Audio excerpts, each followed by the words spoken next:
के आज के अंक में आप सभी दर्शकों का स्वागत है। नमस्कार, जोहार। महिलाएं पुरुषों से हर क्षेत्र में आगे बढ़ रही हैं, चाहे वो घर हो, चाहे व्यवसाय हो, व्यापार हो या अंतरिक्ष यान हो। हर जगह महिलाएं पुरुषों को चुनौती दे रही हैं। अगर हम ये कहें कि बीमारियों में भी वो पुरुषों को चुनौती दे रही हैं तो दो मत नहीं होगा। एक दवाई कंपनी द्वारा करवाए गए सर्वेक्षण से प्राप्त आंकड़ा बतलाता है कि महिलाओं में वर्तमान समय में पुरुषों की तुलना में ज़्यादा बीमारियां देखी जा रही हैं।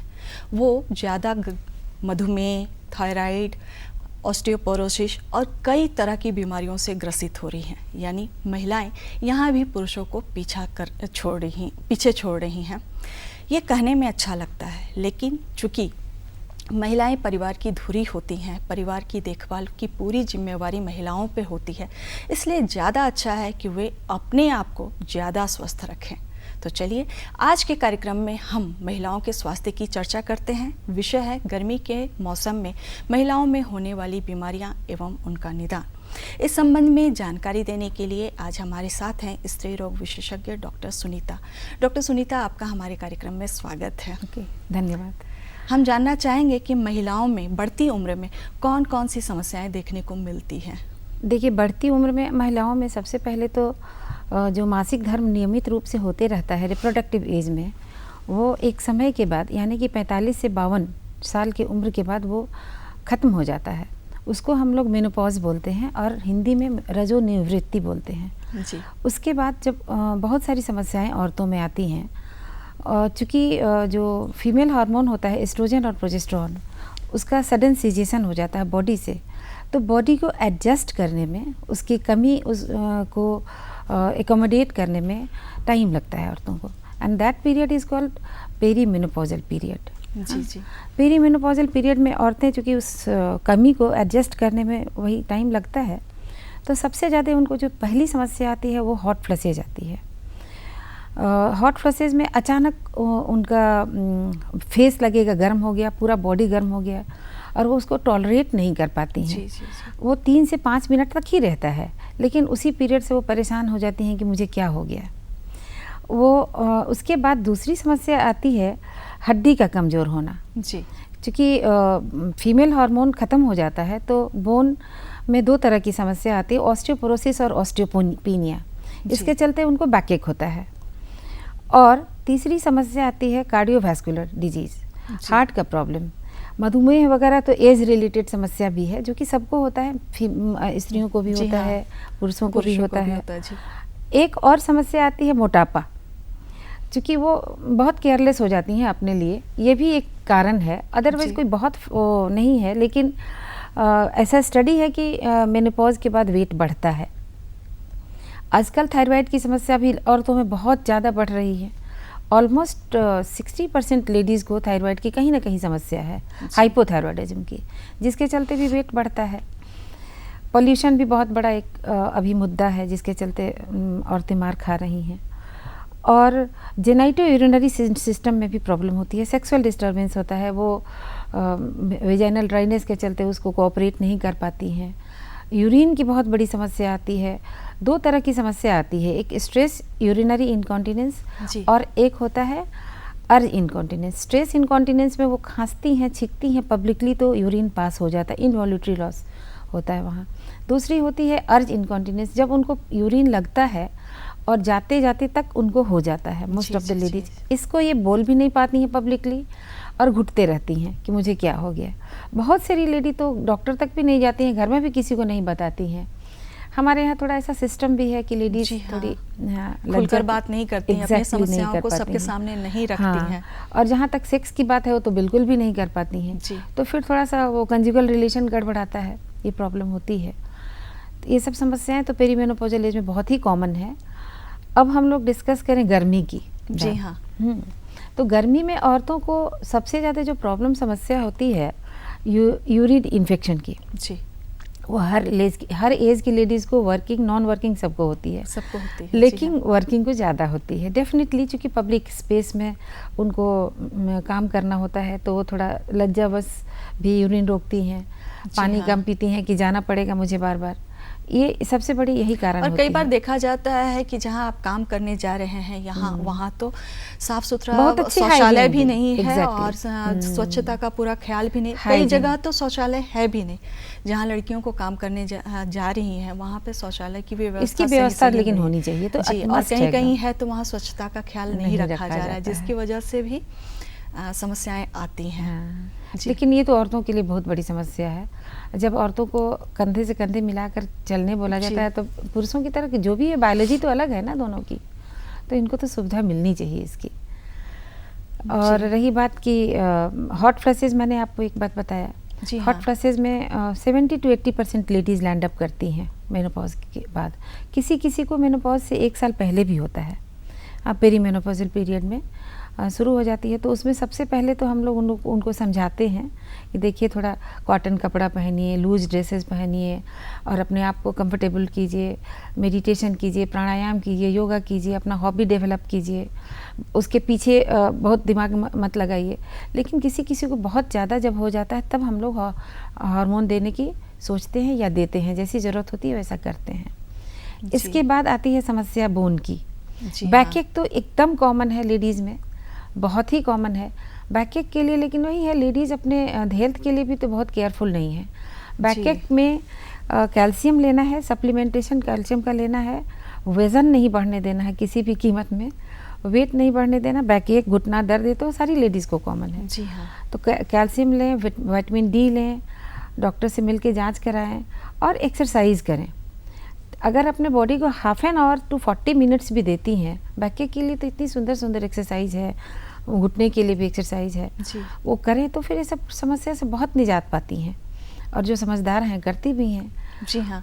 आजकल महिलाएं अपने स्वास्थ्य के प्रति जागरूक हो रही बनी हैं। जी हाँ। सुबह उठिए तो सब लोग वॉक पे, मतलब मैक्सिमम लोग तो निकलती ही हैं। हाँ, मिल जाते हैं ज़्यादातर लोग। जी। नहीं तो कहेंगे मेरा तो उम्र हो गया, अब हमको क्या करना है, अब तो मैं बूढ़ी हो गई। अब हमारा साइंस बोलता है कि डोंट पॉज आफ्टर मेनोपॉज। जी हाँ, you have to start your life, क्योंकि 1/3 लाइफ आपकी उसके बाद आती है। जी हाँ। हाँ, you have to जहाँ live. आप अपने लिए जीना शुरू करते हैं। उसके पहले तो आप बच्चा और फैमिली में ही रह जाते हैं। जी। और मेनोपॉज के बाद ही समय ऐसा आता है 1/3 लाइफ आप जीते हैं। जी हाँ। 50 तो साल हेल्दी के नहीं बाद रहेंगे तो कैसे एंजॉय करेंगे लाइफ जी को? जी जी 50 साल के बाद ही उम्र का ऐसा दौर है जहाँ पर बच्चे जो हैं वो सेटल होना शुरू हो जाते हैं। लड़कियां अगर हैं, बेटी है तो उसकी शादी हो जाती है और फिर बहुत सारी रिस्पॉन्सिबिलिटी जो है वो खत्म हो गई रहती है। तो वहाँ पर आप अपना जीवन शुरू कर रहे हैं, लेकिन उसी समय हमें शारीरिक रूप से जो होता है वो एक रुकने की घंटी बजती है कि नहीं, अभी तो आपके शरीर जो है वो कमजोर होना शुरू हो रहा है, तो उसके लिए आप अलग से तैयारी करें। हाँ, बहुत लोग तो डिप्रेशन में चली जाती हैं। जी हाँ। हमारे बच्चे हैं नहीं, आजकल तो सारे मतलब सभी के बच्चे ऑलमोस्ट निकल ही जाते हैं घर से। तो डिप्रेशन में जाने का सबसे बड़ा कारण तो ये है कि अकेले रहेंगे, बच्चा दूर रहेगा, कैसे रहेगा, कैसे नहीं रहेगा। प्लस हेल्थ में थोड़ा बहुत प्रॉब्लम, अगर आप अपना ध्यान नहीं देंगी। जी हाँ। अपने को तो आपको उसके बाद ही जीना है। जी हाँ, ध्यान नहीं देंगी तो प्रॉब्लम तो आएगी। उसके बाद उनको लॉस ऑफ वो होता है कॉन्फिडेंस, लॉस ऑफ कॉन्फिडेंस के चलते और वो कुछ नहीं करेंगी, और कुछ नहीं करेंगी फिर हम लोग देखते हैं आए दिन एकदम मतलब बहुत ज़्यादा भी एज नहीं है, लेकिन वो लोग इतना केयरलेस हैं अपने लिए कि कुछ करती नहीं है समझाने। हाँ, वही है, काउंसलिंग कीजिए, इसमें फैमिली थेरेपी भी थोड़ी ज़रूरी है। जी। हाँ, एक तो अच्छी बात है कि आजकल फ़ोन है, बच्चे बात करते हैं, तो उससे भी एक अच्छी चीज़ है। जी हाँ। कि लोग इंगेज रहते हैं कम से कम। लेकिन फिजिकल एक्टिविटी सबसे, इट इज़ माइलस्टोन। और न्यूट्रिशन, पानी खूब पीजिए, हेल्दी फूड लीजिए, कैल्शियम रिच डाइट लीजिए, थोड़ा सा भी आउटडोर एक्टिविटीज़ में ज़रूर रहिए, गार्डनिंग वगैरह कीजिए, सब तो बहुत अच्छी हॉबी है। लेकिन वही है, बहुत लोग आजकल गार्डनिंग कर रहे हैं, बहुत लोग आजकल अपने को इन्वॉल्व रखते हैं। हाँ, योगा कर रहे हैं, योगा तो पे जा रहे हैं, साथ ही साथ जिम में जो है ज़्यादा लोग आजकल देखने को मिल रहे हैं। एक तरफ ऐसे लोग अपने आप को इन्वॉल्व कर रहे हैं, तो दूसरी तरफ देखा जाता है कि अरे सारी उम्र तो हमने काम किया, अब तो थोड़ा आराम कर ले। और वही थोड़ा आराम के समय में क्या होता है, कमर दर्द होता है, वेट बढ़ता है, फिर मधुमेह की शिकायत होती है, उसके बाद कोलेस्ट्रॉल बढ़ता है, क्योंकि कल तक तो हम कुछ नहीं खाए, तो आज जब खाना खा रहे हैं तो जो मिल रहा है वो खा रहे हैं। अपने लिए कौन बनाए? है ना। हाँ, ये तो लेडीज ये वाली मानसिकता जो है हमारे बीच में बहुत ज़्यादा फैली हुई है कि अपने लिए कौन बनाए। तो जो बचा हुआ है, चाहे वो बाहर का फूड हो, चाहे वो वेस्ट फूड हो, चाहे जो भी हो, बस पेट भर लिए और अपने आप को संतुष्ट कर लिए। तो ये कहाँ तक सही है? बिल्कुल सही नहीं है। लेडीज़ को तो अपना हेल्थ का सबसे ज़्यादा ध्यान देना है, क्योंकि उनको फैमिली भी देखनी है, प्लस अपने को जब वही हेल्दी नहीं रहेगी तो फिर फैमिली को कैसे देखेंगी वो जी।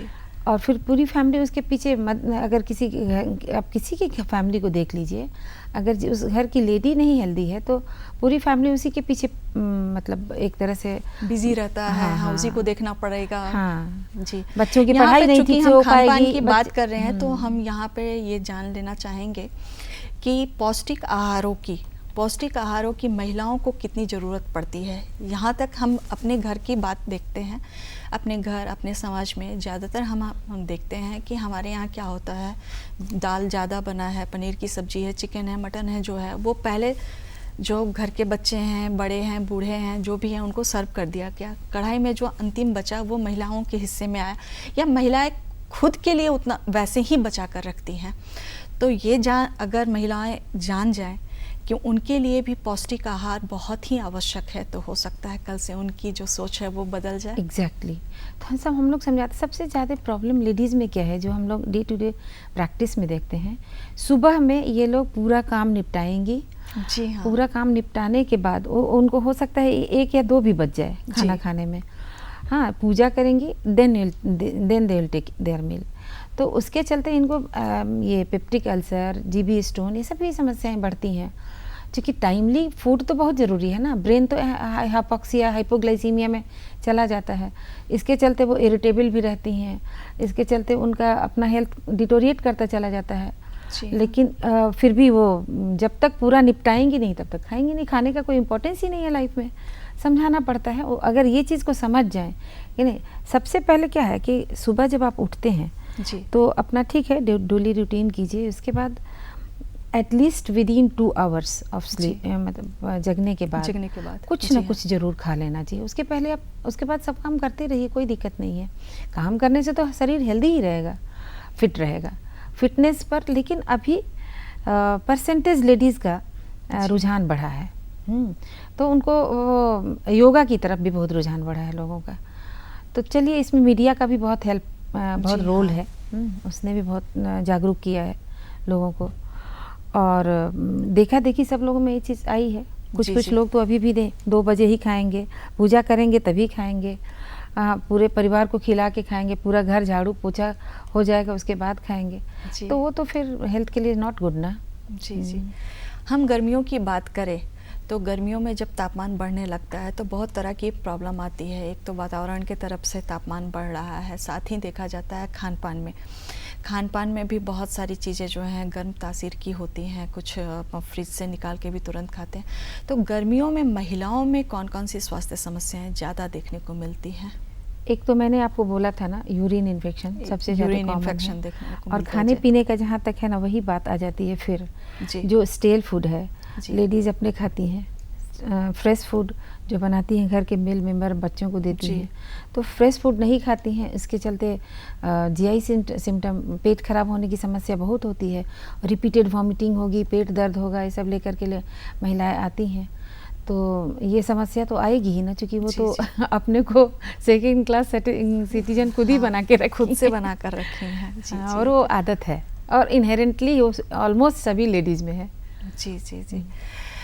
आज के आधुनिक युग में कैरियर जो है वो फर्स्ट प्राथमिकता बन गई है। लोग ज़्यादा फोकस जो है वो कैरियर पर करते हैं, और करना भी चाहिए, क्योंकि महिलाएं जब इतनी शिक्षित हैं तो और कदम से कदम मिलाकर पुरुषों के चल रही हैं, तो कैरियर ओरिएंटेड होना कोई ख़राब बात नहीं है। लेकिन इसमें क्या होता है, हमारी परिवार जो है वो पीछे रह जाती है। तो उसमें शादी जो है वो देर से होती है, उसके बाद गर्भ धारण करने की जो उम्र है वो भी देर से होता है। तो ऐसे में क्या कोई समस्या आता है? डेफिनेटली आती है। लेट एज जो मैरिज हो रहा है अभी, इससे प्रॉब्लम तो आती है। सबसे पहले जैसे मान लीजिए कि कोई लड़की शादी करती है लेट से, उसकी फैमिली हिस्ट्री है डायबिटीज़ की, हाइपरटेंशन की, तो उसको प्रेगनेंसी में डायबिटीज़, हाइपरटेंशन, ये सब होने की बहुत ज़्यादा संभावना होती है। इसीलिए आजकल प्रेगनेंसी में कॉम्प्लिकेशंस भी बढ़े हैं। इसके बाद ये तो प्रेग्नेंट हो जाने के बाद की समस्या है। बिफोर प्रेगनेंसी इनफर्टिलिटी की समस्या बहुत बड़ी है। जी हाँ। इनफर्टिलिटी के चलते IVF तक में जाना पड़ता है, और IVF is not a very easy game. उसमें फिर जेनेटिक प्रॉब्लम भी लेट एज मतलब प्रेगनेंसी में होती है। डाउन सिंड्रोम, ये सब की समस्याएं बढ़ जाती हैं। तो उसके चलते एल्डरली जो प्रेगनेंसी होती है, it's never very good thing. लेकिन अभी का तो जो लाइफस्टाइल है, उसमें सभी लड़कियां कैरियर ओरिएंटेड हैं। या तो बच्चा करेंगी ही नहीं, ये भी एक कंसेप्ट चला है, या करेंगी तो एक बच्चा करेंगी, और एक बच्चे में न्यूक्लियर फैमिली भी एक बहुत बड़ा अभी का कर्ज है कहें तो सोसाइटी के लिए। फिर पालेंगी कैसे बच्चा, ये तो डेफिनेटली बहुत बड़ी प्रॉब्लम है। इसके चलते बच्चा नहीं करती हैं। अब कोई लड़की मान लीजिए कि जॉब में है, बाहर निकल गई, जॉब कर रही है, ठीक है, हस्बैंड अगर हो सकता है कि हस्बैंड दूसरी जगह हो, वो दूसरी जगह हो, अगर मान लीजिए हस्बैंड वाइफ एक साथ है, तो उसमें भी दोनों अपना अपना करियर देख रहे हैं, फिर बच्चे को कौन देखेगा? ये सब बहुत सारी समस्याएं हैं। जी जी। लेकिन ये सब तो अनडिबेटेबल है, इसमें जी हाँ, इसमें कहाँ कुछ नहीं कितना डिबेट कीजिएगा। जी जी जी। लेकिन जो समस्याएं जो देखने को मिलती हैं बढ़ती उम्र की, जो हम बात कर रहे हैं, बढ़ती उम्र में देखा जाता है कि जब मासिक स्राव का बंद होता, मासिक स्राव बंद होता मेनोपॉज है, जिसको बोलते हैं। जी हाँ, मेनोपॉज, उसके बाद कई तरह की जो समस्याएं हैं वो महिलाओं में देखने को मिलती हैं। उसमें ही ज़्यादातर देखा जाता है हृदय रोग की समस्या। एग्जैक्टली। उसी के बाद से ज़्यादा देखा जाता है। अगर हृदय रोग से ग्रसित कोई महिलाएं हैं तो उनकी संख्या जो है वो बहुत कम होती है, लेकिन मेनोपॉज के बाद हृदय रोग के जो से ग्रसित जो महिलाएं हैं उनकी संख्या जो है वो बढ़ जाती है। उसका कारण क्या है और उससे बचाव के लिए क्या करें? देखिए, उसका तो सीधा एस्ट्रोजन जो होता है ना, फीमेल हार्मोन, वो बचाता है, मतलब कार्डियो प्रोटेक्टिव हार्मोन है वो, और उस सडन डिप्लीशन होता है बॉडी से तो कार्डियक प्रॉब्लम शुरू होता है। उसका सबसे बड़ा निदान है कि आप फैट फूड कम खाइए, वेट नहीं बढ़ने दीजिए, हेल्दी लाइफ, एक्सरसाइज ज़रूरी है। पोस्ट मेनोपॉजल लेडी को एक्सरसाइज बहुत ही ज़रूरी है। मैंने थोड़ी देर पहले आपको बताया भी था। 40 to 50 मिनट्स आपको अपने आप को दीजिए। उसमें वॉकिंग बहुत अच्छा है, रेगुलर वॉकिंग कीजिए, cycling, swimming, anything you can do. तो वो उस तरह से आपको हार्ट बहुत प्रोटेक्टिव रहेगा। फिर फैटी फूड कम क्या खाइए, नमक, चीनी, सॉल्ट एंड शुगर दोनों कम कीजिए, तो बहुत हद तक आपका हार्ट प्रोटेक्टेड रहेगा। जी। एंटीऑक्सीडेंट्स लीजिए, फ्रेश फूड लीजिए, फ्रेश फ्रूट्स लीजिए। अभी तो क्या है कि एडल्टरेशन भी हमारे कंट्री में बहुत ज़्यादा है, उसके चलते भी बहुत समस्या आ रही है। कहीं ना कहीं इसके लिए पब्लिक भी दोषी है, सरकार भी दोषी है। खैर ये तो जी, उसमें हम कुछ नहीं कर सकते हैं, सबके साथ है। जी जी। अगर हम मानसिक बीमारियों की बात करें, जैसे अभी आपने जिक्र किया कि आफ्टर मेनोपॉज जो है वो हमारे जीने का समय होता है, लेकिन उस टाइम हमारे अंदर बहुत सारी चिंताएं अवसाद भर जाती हैं। हमारा ज़्यादा फोकस जो है वो अपने से ज़्यादा परिवार पे रहता है, लेकिन हम कुछ कर नहीं पाते हैं क्योंकि बच्चे जो हैं सेटल्ड हो गए हैं, बाहर निकल चुके हैं, हमारे बस में रहता नहीं है। तो ऐसे में मानसिक चिंताएं जो हैं वो बहुत बढ़ जाती है, अवसाद देखा जाता है, भूलने की बीमारी जो है वो तो ज़्यादा देखा जाता है। मैंने बताया ये हार्मोन डिप्लीशन के चलते होता है। एंजाइटी, स्लीप डिजॉर्डर, जी हाँ, नींद का जो स्लीप डिजॉर्डर, तो उसमें भी आप उसमें भी ये मेडिटेशन बहुत हेल्प करता है, योगा बहुत हेल्प करता है। क्योंकि क्या है, मेडिटेशन तो हमारे ब्रेन के लिए ज़रूरी है। जी हाँ। योगा भी उसी तरह से ज़रूरी है, और एक्सरसाइज तो बॉडी के लिए ज़रूरी है। जी। इसलिए ये सब करते रहिए, अपने आप को इन्वॉल्व रखिए, और जितना इसमें लाइक फैमिली थेरेपी, इसमें बहुत काउंसलिंग बहुत काम करता है, क्योंकि काउंसलिंग से फ़ायदा होता है। लेकिन उल्टा होता है, घर में या सोसाइटी के लोग सोचेंगे ये तो बदमाशी कर रही है, इसको कुछ हुआ थोड़ी है, बाहर से तो कुछ दिखता नहीं है। हाँ, लेकिन उसको समझने की ज़रूरत है और उसको समझाने की ज़रूरत है, तो वो समझ जाएगी और धीरे धीरे फिर वो रेगुलर अपने पहले रूटीन पे आ जाएगी। जैसे यहाँ ये जो सिंपल आपका हॉट फ्लैशेज है, जी जी, इसको ये मतलब कोई तो लड़की लेडी कोई लेडी एकदम पैनिक हो क्या कि आती है कि हमको हो क्या गया, कि इतना अचानक हमको गर्मी लगती है और लगता है कि मैं मर जाऊंगी, पल्पिटेशन वगैरह भी होने लगता है। हाँ, तो उनको समझाइए काउंसलिंग करने से सब समझ जाती हैं, फिर तो धीरे धीरे टाइम के साथ वो ख़त्म भी हो जाता है। जी जी। कई बार जो मेनोपॉज की हम बात कर रहे हैं, बढ़ती उम्र का जो सबसे पहला निशानी जो है वो है मासिक स्राव का बंद होना। देखा जाता है कि 42-43 साल के बाद जो है वो धीरे धीरे मासिक स्राव जो बंद है वो बंद हो चुका है। फिर 8-9 महीने के बाद अचानक से फिर वो स्राव शुरू हो जाता है और उस वक्त अधिक मात्रा में स्राव होता है। तो ये किस तरह का सिम्टम्स है, ये लक्षण कैसा है? देखिए, अगर किसी को 1 साल तक पीरियड नहीं आता है जी। और उसके बाद अचानक आ जाता है, तो इसको हम लोग पोस्ट मेनोपॉजल ब्लीडिंग कहते हैं। जी। आजकल तो उसको 6 मंथ्स भी कंसिडर किया गया है। तो पोस्ट मेनोपॉजल ब्लीडिंग में हम लोग उसको इन्वेस्टिगेट तो ज़रूर करते हैं, क्योंकि पहले तो अल्ट्रासाउंड करते हैं, फिजिकल एग्जामिनेशन करते हैं, हम लोग बच्चेदानी का मुंह देखते हैं कि उसमें कोई पॉलिप तो नहीं है, कोई ग्रोथ तो नहीं है, कोई घाव या इरोजन जिसको हम लोग मेडिकल लैंग्वेज में बोलते हैं वो सब तो नहीं है। फिर अल्ट्रासाउंड से हम लोग यूट्रस की जो झिल्ली होती है, एंडोमेट्रियल लाइनिंग, उसको देखते हैं, ओवरीज़ को देखते हैं। और अगर एंडोमेट्रियल लाइनिंग मोटी होती है तो हम लोग उसकी डीएनसी करते हैं, एक तरह से उसको खुरोज की निकालना कहेंगे, और उसकी हिस्टोपैथोलॉजी होती है। क्योंकि ज़्यादातर केसेस में तो एट्रोफिक एंडोमेट्रियम सूख जाती है झिल्ली, उसके चलते ब्लीडिंग होती है, और उसमें कोई डरने की बात नहीं है, वो मतलब not a thing to be very worried. हाँ, बट अगर एंडोमेट्रियल झिल्ली मोटी हो जाती है तब ये चिंता की विषय होती है मेडिकली भी, और उसको हम लोग फिर डायग्नोज करते हैं कि इसमें कुछ ख़राब बीमारी तो नहीं है। अगर ख़राब बीमारी निकलती है बायोप्सी में तो उसका ट्रीटमेंट होता है, और यूजुअली फिर थोड़ा बहुत हार्मोनल ट्रीटमेंट से ठीक हो जाता है। जी जी। But it should never be neglected.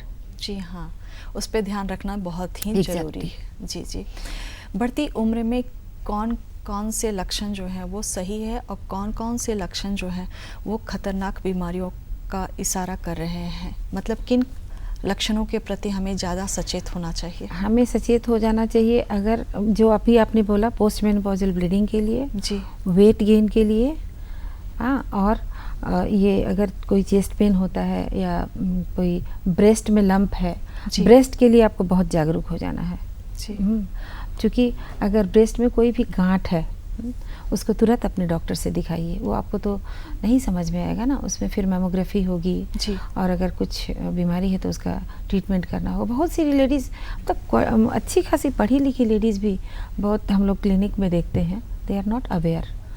इसके लिए अवेयर होना चाहिए। फिर इसके लिए बैकएक जो हो रहा है उसमें कहीं कुछ बीमारी तो नहीं आ रही है, डॉक्टर, अब पहले तो एक्सरसाइज कीजिए, फिजियोथेरेपी लीजिए, और अगर कुछ है तो डॉक्टर से मिलिए। और इसके अलावा हार्ट का भी चेकअप कराना चाहिए बीच बीच में। ब्लड प्रेशर, डायबिटीज़, ये तो स्त्री पुरुष दोनों के लिए है, लेकिन स्त्री को, जहाँ हम लोग आज स्त्री की स्वास्थ्य पे चर्चा कर रहे हैं, जी हाँ, तो हमारा केंद्र जो है वो एग्जैक्टली महिलाओं पे है। हाँ, ब्लड प्रेशर चेक कराना चाहिए रेगुलरली, शुगर चेक कराना चाहिए, लिपिड प्रोफाइल कराना चाहिए, क्योंकि ट्राइग्लिसराइड अगर बढ़ता है तो वो भी हार्ट को डैमेज करता है। जी जी। बढ़ती उम्र में कहा जाता है कि विटामिन डी और कैल्शियम जो है वो महिलाओं के लिए आवश्यक हो जाता है। B12 की भी कमी होती है लेडीज़ में। जी, बढ़ती उम्र के साथ विटामिन B12 की भी कमी होती है। जी जी। तो उसकी कितनी मात्रा लेनी चाहिए, और अगर वो ऊपर से कोई डोज नहीं ले रही हैं तो खाने में किन किन चीज़ों को शामिल करना चाहिए? कैल्शियम तो देखिए, कैल्शियम तो मिल जाएगा फूड सोर्स में, लेकिन विटामिन डी तो सन में ही मिलता है जी। और वो भी दोपहर के धूप में, 11 बजे से 1 बजे वाला जो धूप होता है उसमें। तो आजकल ऐसा लाइफस्टाइल हो गया, पहले कम से कम आंगन में चापाकल हुआ करता था जी। तो लोग चापाकल से पानी लेने जाते थे, तो उसमें तो कम से कम धूप आती थी थोड़ी सी बॉडी में। जी हाँ। लेकिन अब तो बिल्कुल आदमी इन हाउस रहता है, तो इसलिए अभी 97% इंडियंस को विटामिन डी की कमी आई है। तो उसमें लेवल देख लेते हैं जांच करा के, जिस हिसाब से रहता है कम उस हिसाब से दवा देते हैं। रही बात कैल्शियम की, तो कैल्शियम हमारे फूड में सबसे ज़्यादा दूध में है, मिल्क प्रोडक्ट्स में है, मड़ुआ में है, रागी में, मड़ुआ में, yes, it's very good source. और झारखंड का जो है मुख्य उत्पाद जो है मड़ुआ है, यहाँ का मुख्य भोजन जो है उसमें मड़ुआ को शामिल किया जाता है। हाँ, छोटी मछलियों में, जी हाँ, जो छोटी मछलियाँ होती हैं उसमें भी कैल्शियम अच्छा होता है। और ये दूध हो गया, और ये सोयाबीन ले सकते हैं। हाँ, सोयाबीन तो लेडीज़ को जी। लेना चाहिए। सोयाबीन कहा जाता है मतलब सोयाबीन फाइटोएस्ट्रोजन कहते हैं। जी। हाँ, प्लांट सोर्स ऑफ एस्ट्रोजन, तो सोयाबीन लेना चाहिए। लेकिन हाइपोथायराइडिज्म वाले पेशेंट को सोयाबीन नहीं लेना है। जी थोड़ा जी सा वो जी। भी है। तो खान पान का पूरा थायराइड का भी तो बहुत ज़्यादा इंसिडेंस बढ़ा हुआ है अभी, जी। हाइपोथायराइडिज्म। अभी हाँ, मैंने हाँ। आपको बताया, तो लोग सोयाबीन नहीं ले सकती हैं। लेकिन ओवरऑल जिसको नहीं है उसके लिए soybean product is very good जी। Source of protein. मोटापा जो है वो बहुत ज़्यादा ही बढ़ जाता है, उसको उस पर नियंत्रण के लिए क्या करें? शुरू से अलर्ट रहिए। जी। शुरू से अलर्ट रहिएगा तो नहीं होगा। फिजिकल एक्टिविटी कीजिए, फैट कम लीजिए, प्रोटीन ज़्यादा लीजिए डाइट में, हाई फाइबर लीजिए। लाइफस्टाइल मॉडिफिकेशन से ही मोटापा ठीक होगा। और आजकल तो ये जंक फूड, बाहर से खाना मंगा के खाना, जी। बच्चे खाना ऑर्डर कर देते हैं, आ जाता है, सबको अच्छा तो माँ लगता है भी कि चलो खाएगी बैठ ही। के आराम से टीवी जी देख रहे हाँ। हैं और खाना बाहर से आ रहा है और खा रहे हैं, तो ये सब तो मोटापा बढ़ाएगा ही ना। जी जी। चॉकलेट खाते हैं, ये सब चीज़ तो थोड़ा कम लेकिन करना। चॉकलेट के बारे में कहा जाता है कि ब्लैक चॉकलेट, हाँ, black chocolate is good, but एक लिमिट में ही है कोई भी चीज़। जी हाँ, कोई भी चीज़ की तो एक निश्चित मात्रा होनी चाहिए, और किसी भी चीज़ की किसी अधिकता भी तो हालत में फिजिकल एक्सरसाइज नहीं छोड़ना चाहिए, जो जी। कि लेडीज बिल्कुल नहीं करती हैं, बिल्कुल ध्यान नहीं देती हैं। हाँ जी जी। डॉक्टर सुनीता, आप हमारे बीच में आई और इतनी महत्वपूर्ण जानकारी दी, इसके लिए आपका धन्यवाद। और हम अपने दर्शकों से लेते हैं विदा। जोहार। नमस्ते।